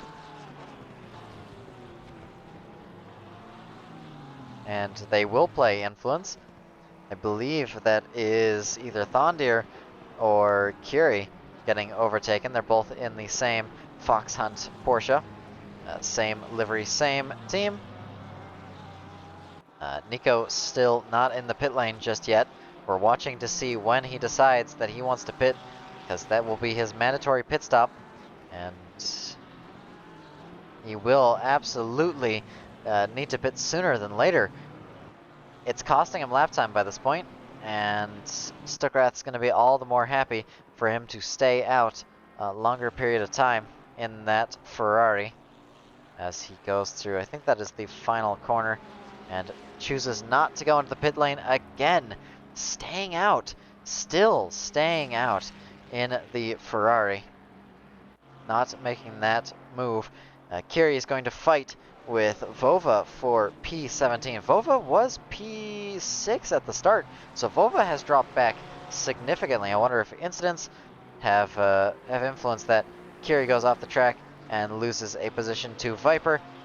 Almost loses the position of Flynn, but Flynn is a little bit further down the road, just now going through the corner that the Porsche driver had lost it.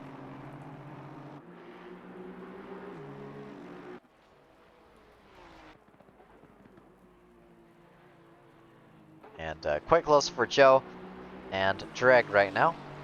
Dreg under threat from the Aston Martin behind, as the Aston Martin tries to make the move.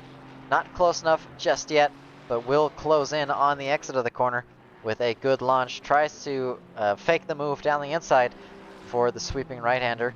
Dreg doesn't fall for it though, but that will mean there is a little bit of a worse exit for the Aston Martin driver, who pulls to the inside a little bit early. He's going to have to slot back in behind the Ferrari and try his best to, well, to make the overtake at a later time. It is an Aston Martin. It's going to have a lot of speed on the straightaway. My worry is that with the car behind being Kelly, that means that Kelly will overtake the blue flag car for the blue flags, but it's not going to matter. Joe's going to take the position before then, which means that blue flag is now a boon in his favor, as I think that was Kelly entering the pit lane. So to add insult to injury, not only does Drag have to give way, but he's giving way to a car that doesn't even need the position. But Drag not out of it yet. Good exit from the Ferrari driver, who nearly makes it side by side, and a little bit of early braking, backs out of the move, and well, decides not to. This is important now. Nico in the pit lane. This is what we've been waiting for. Nico is going to be stationary for a whole 30 seconds. Almost counted out with me. But that means Julian is going to catch up. The gap is only... well, I can't see the gap right now, but Nico is in the pit lane for a little bit longer. He's still stationary. He stopped when it said 30 seconds for me, which means he is going to be stuck for another 10 seconds. Julian's coming around the final corner now. Is Julian going to gain back the position, or is Nico going to take it? Nico's going to get moving any second now. Nico is moving again. Julian's going down the main straight. It's going to be side by side on pit exit. Nico's going to come out ahead, but is it going to be enough speed to stay ahead? As now we go on board, and it's not going to be Nico ahead. Nico is going to be still in the pit lane by the time that the car passes. So that is Nico not gaining the position, in fact losing a bunch of time. So I wonder if he made a mistake in the pit stop to lose that time. But no, his pit stop was better than Julian's. As he goes off the track, I think Nico may have made a few mistakes in those final few laps. So now it means that Nico's going to have to do some work to catch up and push forward. Dark Penguin says missed speed limit F. I don't know who you are referring to. It's Nico. Nico's got a stop go 30. Nico has a stop go. It's not. Yep. It's not showed up on my end. No, stop go 30 for speeding in the pit lane. Stop go 30 for speeding in the pit lane. And that's going to end the fight for P1 then. Nico, how are you typing in the stream chat while you're racing? Anyone ever tell you distracted driving is bad? Oh, Kiri loses it in front, and Nico has to take avoiding action off the road to avoid the spun out car. But yeah, that's unfortunate for Nico. He's going to be serving a penalty. He's going to be dropping back much farther down the grid. Yeah, I get the pressure. You wanted a good pit stop, and Julian, of course, was hoping for a mistake, and now he's got that mistake, which means that he and Friedrich are going to run away in P1. And the biggest influence to this is going to change who's in the lead of the championship, as now Julian will be in P1 of the championship. Nico will be in P3 of the championship, if not P4. It's going to play an influence, and it's going to make this championship fight in the later rounds all the more interesting, as Friedrich moves up a position. Serobin is going to move up a position as well. They cross the line and will move into a podium position. Arct will go up into P4. He'll be very, very happy. He can potentially fight for a podium here if he can catch up to the bluey Ferrari.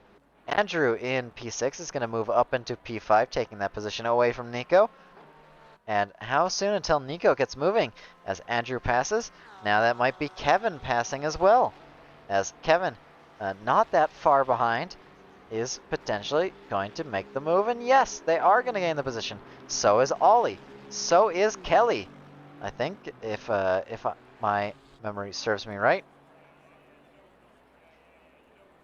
But Nico now exiting the pit lane.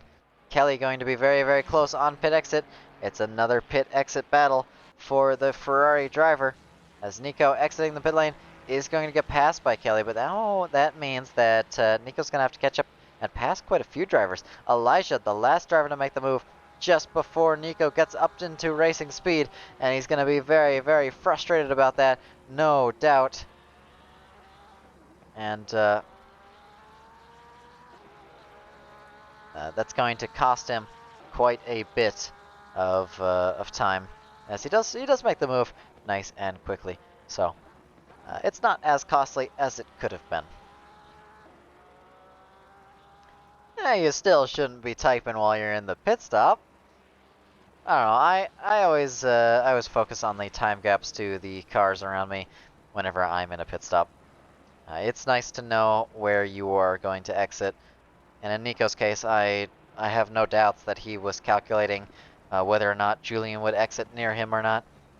But unfortunately, just not the pit stop he needed, and it cost him big time. As now, P9, he's going to potentially be able to get up into P8, but it's going to take a little bit of pushing, a little bit of overtaking, a little bit of battling. Still 20 minutes left in this race. It's a fraction of the time that we started with, but it's still a decent amount of time. You can do a lot in 20 minutes, and especially in wet conditions where you're going to see a lot bigger difference between drivers in pace. The more difficult the conditions, the less time you need to catch up to the cars in front. But Nico runs wide, loses time to Kelly, so all Kelly really has to do is just keep on his pace and hope for the best. Because honestly, Nico is 2 seconds a lap faster. It's not really going to be worthwhile for Kelly to fight for this position. He's almost certainly going to lose it if Nico does catch up. Julian with a personal best lap, a 1:46.3. My thing is not registering the fastest lap anymore, which is unfortunate. So we will miss out on any fastest lap notifications popping up on the stream.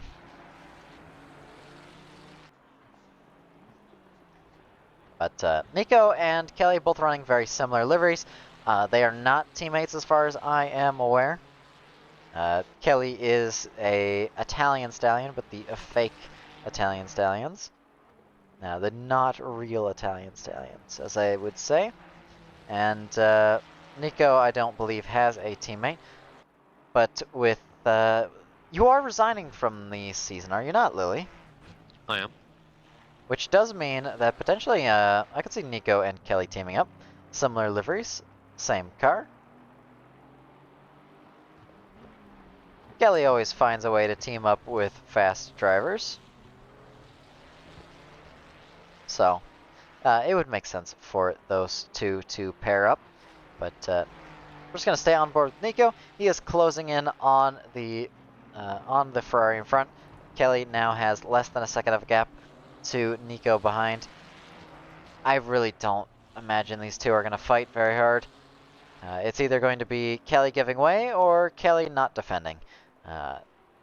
If Kelly does defend, I can't see it going too much in his favor.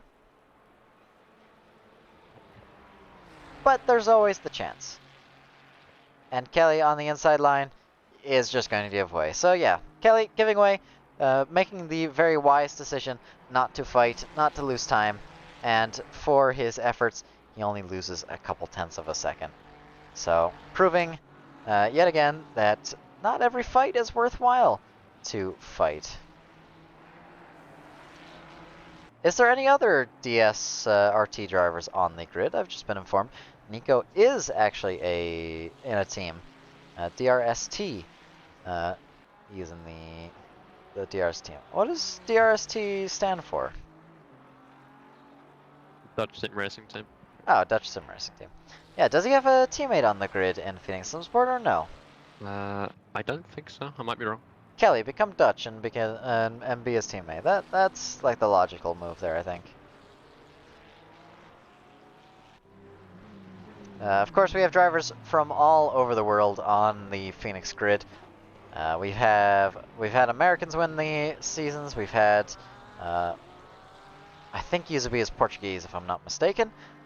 I don't actually know where Shanae is from. He's Polish. I know we've had a Brazilian driver fight for the lead of the race before.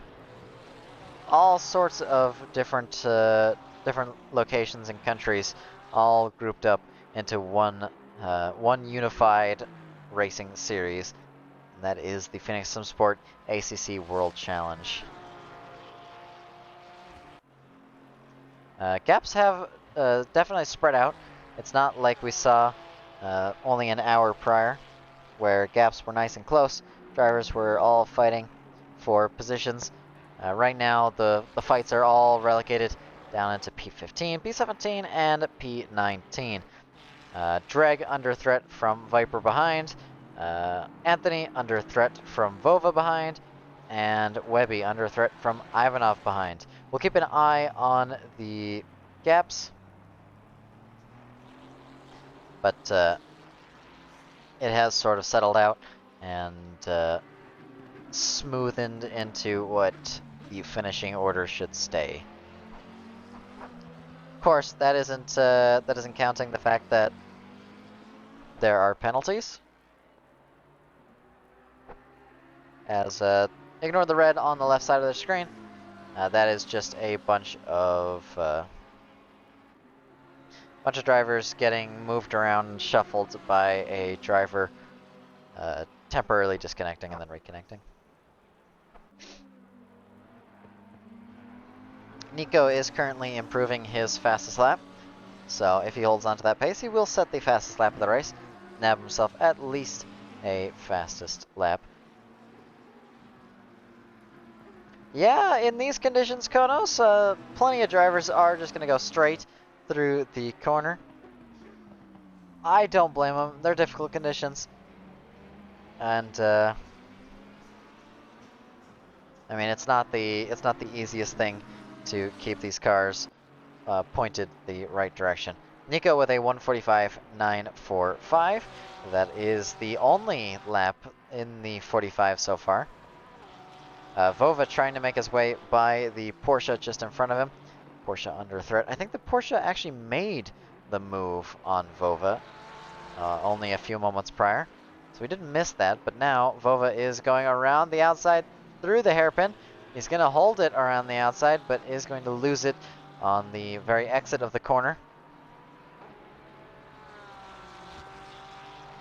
I mean, it used to be the racing line, James, before they reprofiled the corner.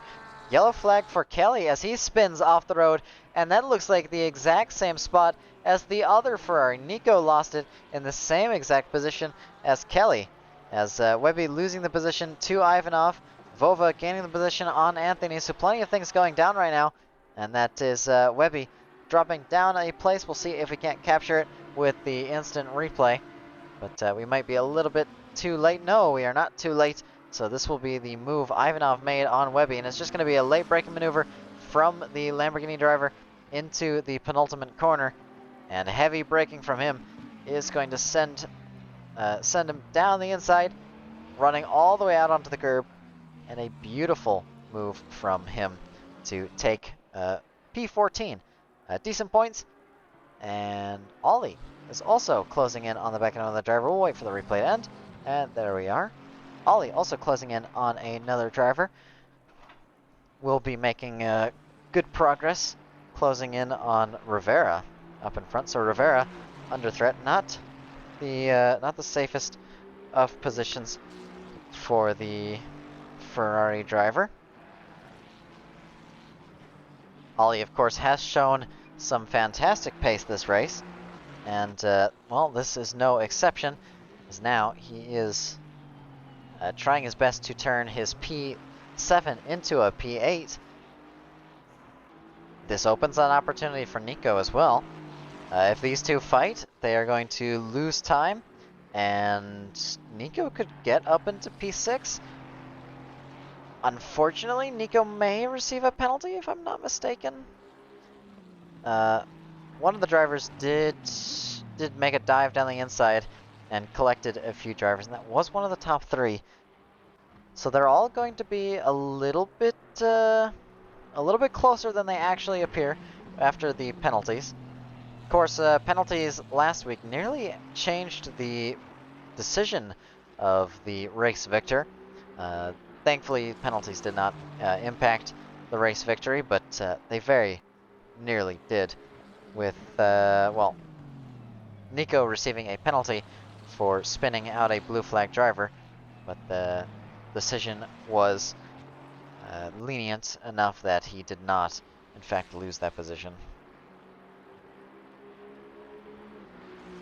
14 minutes left, and the rain is barely pattering down, so we're going to start to see a dry line form at this rate. Lily, if you could update me on the weather. I can't actually see the weather through my thing. It's just saying it's clear and sunny. So currently the track has got 2 degrees hotter since the start. The track is saying it's damp, but the rain is expected to increase in the next couple of minutes, so this will be the lightest it will get for the rest of the race. And damp conditions really are not suited to the wet tires in the slightest. Wet tires, of course, are made for wet conditions. Damp is just not quite wet enough to keep any temperature out of the tires.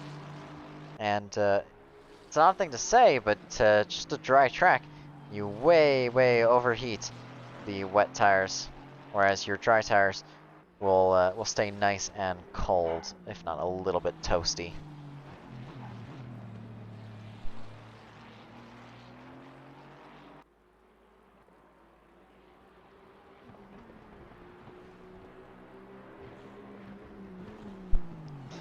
Oliver Flynn still trying to chase down Rivera here. Not closing in as much as he needs to in order to make the move. There's still a driver on the grid who has not pitted for fuel or tires yet. Saying that, I think they may well pit here shortly. No Thunder in the pit lane. Chinmay might have retired? No, Chinmay is still going. They have not pitted at all this race, so they will receive a penalty if they do not pit before the end of the race.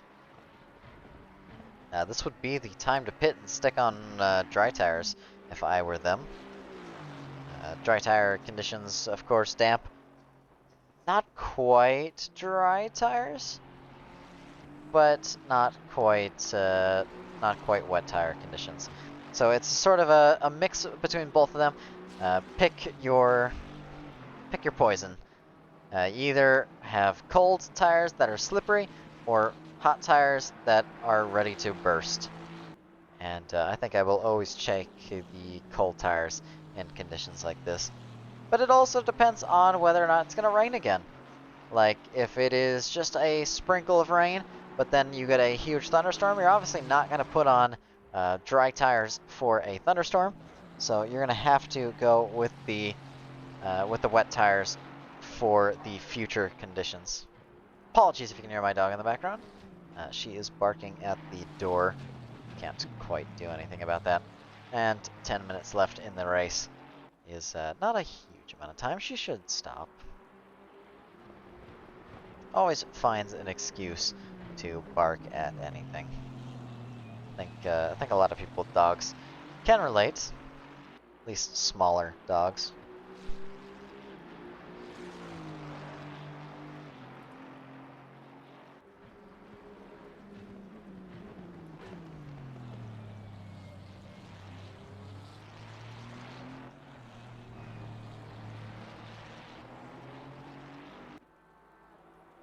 Still very close between the pair of drivers, but no overtakes just yet. I'm not that slow, Yuzuve. Oh, don't say that. I have a fair few championships in Phoenix Sim Sport, as does Yuzuve, as does Shanae, and well, Stukrath is trying to join that party of winning several championships.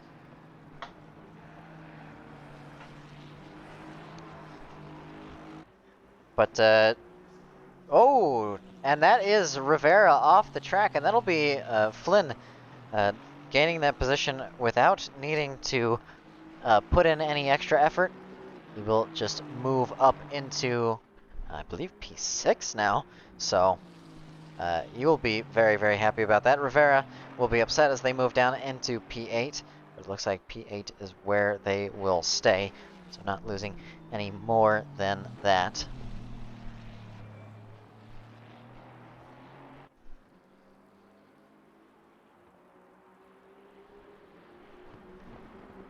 Oh, that hurt. Just tried to move and I hit my toe. But now Flynn in P6 is chasing down Anthony for P5. I think Flynn will be, or not Flynn, Oliver will be plenty happy with a P6 finish.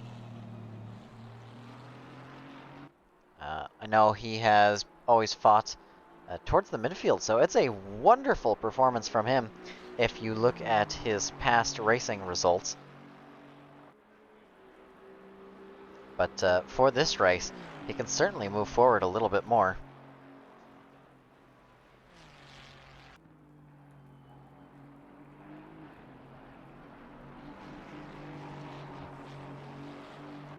P6 is not the end of the road, especially when it's only 0.5 separating the pair of them. So Flynn is, or not Flynn, Oliver is on the hunt. I don't know why I keep saying Flynn. Oliver is on the hunt and closing in significantly on the back of Andrew.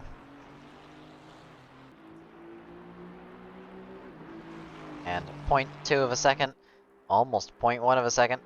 Andrew very, very squirrely on the exit of the hill, is potentially going to give Flynn a run, Oliver a run down the hill. I don't know, yeah, I have a problem.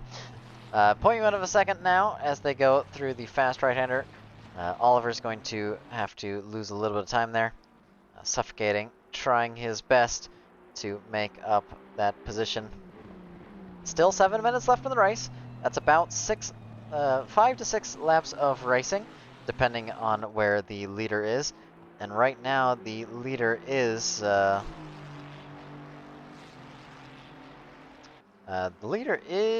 about halfway through his lap. So we should see about 6 laps of racing left in this race,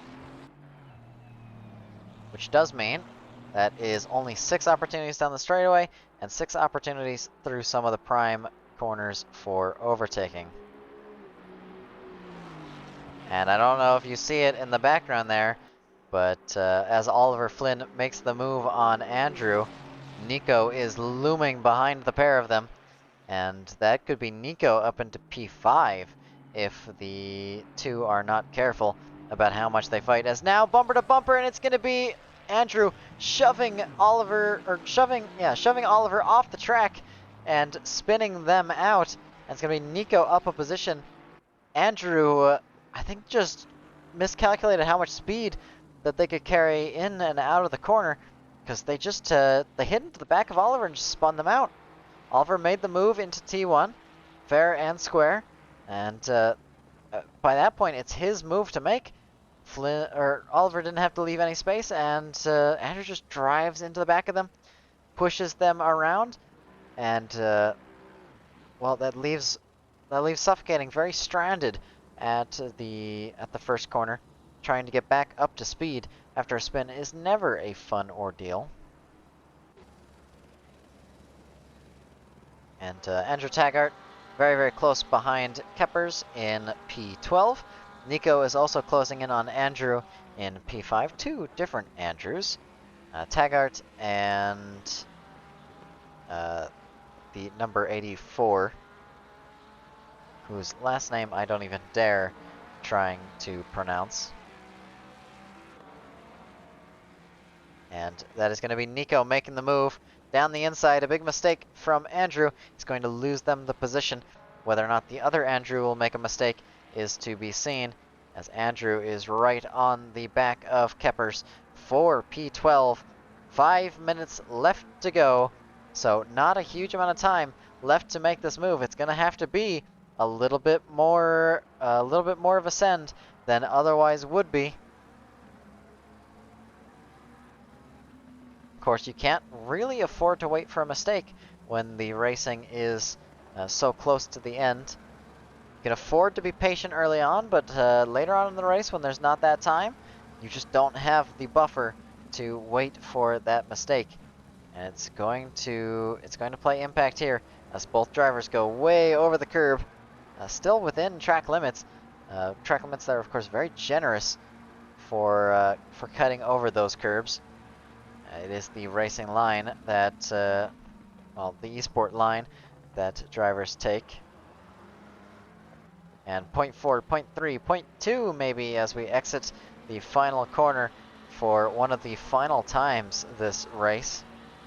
And Andrew is not going to get the run he needs down the straightaway. We already established Keppers is running a much lower wing than he otherwise would be. So Taggart certainly has a maxed out wing. I don't know about Keppers, but bumper to bumper, they're still closing in, still trying to fight for this position. It's not over yet. A yellow flag for Kevin Rivera up ahead. They've spun off the track and they're going to lose the position to Elijah, potentially, as they get moving again just before Elijah catches up. And we stay on board with Andrew Taggart for another lap of racing. As a slight visual bug on the leaderboard.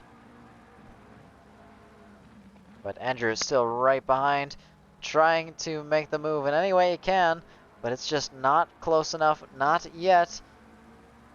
Fakes to the inside, but Keppers doesn't fall for it. And Keppers runs wide. That's going to give Andrew Taggart a beautiful run, but he slides the car. A little bit of oversteer on exit is going to cost him what could have been a very easy position around the outside, which is now a very difficult move around the outside as he's not given any space on that inside line. Goes over the track, gives back the position. I don't believe it would have been quite an illegal overtake, but that would be for the stewards to decide. As it stands right now, Andrew Taggart did give the position back, so now it is up to him to fight back and take it back that position. Potentially contact between Andrew and Oliver, as Oliver is closed in to the back of Andrew's Ferrari. Yet again, Oliver made this move once, he can do it again, but whether or not he can do it in the final stages of this race are what we're going to be looking for. We're going to go back on board with Andrew Taggart. He's still right on the bumper of Keppers. The two McLarens juking it out for P12. And this is the battle to end the day. Oliver, 0.2 behind Andrew, 0.1 behind Andrew. He's going to go for the move here, I think. No, he's going to hold back, wait for the straightaway, get a good exit, good launch onto the straightaway. Andrew Taggart, yellow flag for Andrew and Keppers. We're going to have a look at that in a minute here. Nico with the fastest lap, 1:45.7, as Oliver makes the move. He's now ahead of Andrew onto the straightaway. And Andrew Taggart and Keppers with that yellow flag, both still bumper to bumper, not losing their position, so I wonder what happened there. We'll have to see between the pair of them. We'll go ahead and look at the replay of what caused that yellow flag. And down into the end of the first sector. Very, very close behind. And Andrew Taggart's just going to make a little bit of mistake. Bumps Keppers off the track. I think Andrew's going to slow down and give way, as well as concede to the faster car, serving his blue flag. And you heard it there as another driver off the track. That is one of the, well, this is a 757 Motorsport Porsche hitting the wall, I think, as Webby spins off the track. So plenty of incidents. Yellow flag for Nico as well. So Nico making a mistake and losing time. And it's all kicking off in the final lap of racing here in round 2 of racing for Season 10. This is the last lap Andrew has to make his move. Last opportunity to pass Keppers and take back P12. Will he manage to do it, or will he not? That is the question. And through the first corner, Keppers closes it, or Andrew closes in on the back of Keppers, but still 0.4, 0.5 a second. Keppers gets a better exit, and that's going to be costly for Andrew Taggart, wanting to catch up, wanting to keep up, and wanting to take away that place that Keppers is holding on to so valiantly. It's a single lap left to hold this position. I think that's Stuckrath just in front of them. Maybe Friedrich? No, it is Friedrich just in front of them. So, might have some influence from the P2 car right now. Of course, P2 has no reason to drive so quick.